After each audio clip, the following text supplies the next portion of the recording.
Psalms and Proverbs for Thursday, July 16th, 2020.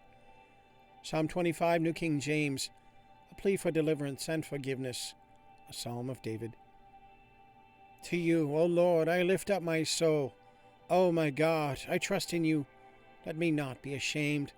Let not my enemies triumph over me. Indeed, let no one who waits on you be ashamed. Let those be ashamed who deal treacherously, without cause. Show me your ways, O Lord. Teach me your paths. Lead me in your truth, and teach me. For you are the God of my salvation. On you I wait all the day.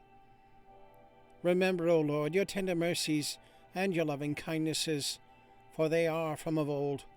Do not remember the sins of my youth, nor my transgressions. According to your mercy remember me, for your goodness' sake, O Lord. Good and upright is the Lord. Therefore he teaches sinners in the way. The humble he guides in justice, and the humble he teaches his way. All the paths of the Lord are mercy and truth, to such as keep his covenant and his testimonies. For your name's sake, O Lord, pardon my iniquity, for it is great. Who is the man that fears the Lord? Him shall he teach in the way he chooses. He himself shall dwell in prosperity, and his descendants shall inherit the earth. The secret of the Lord is with those who fear him, and he will show them his covenant. My eyes are ever toward the Lord, for he shall pluck my feet out of the net.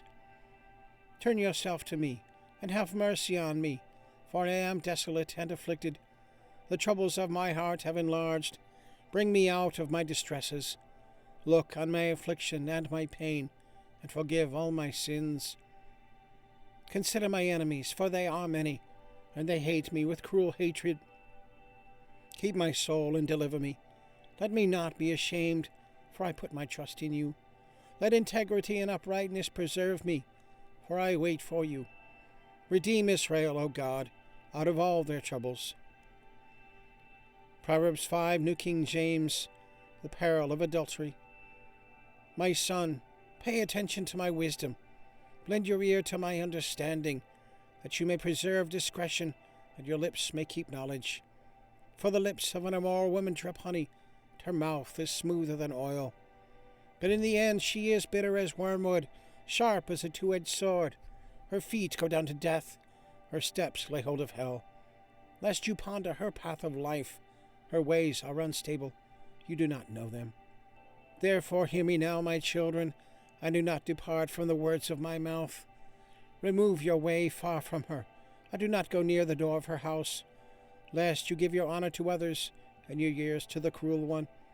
Lest aliens be filled with your wealth, and your labors go to the house of a foreigner. And you mourn at last, when your flesh and your body are consumed, and say, How I have hated instruction, and my heart despised correction.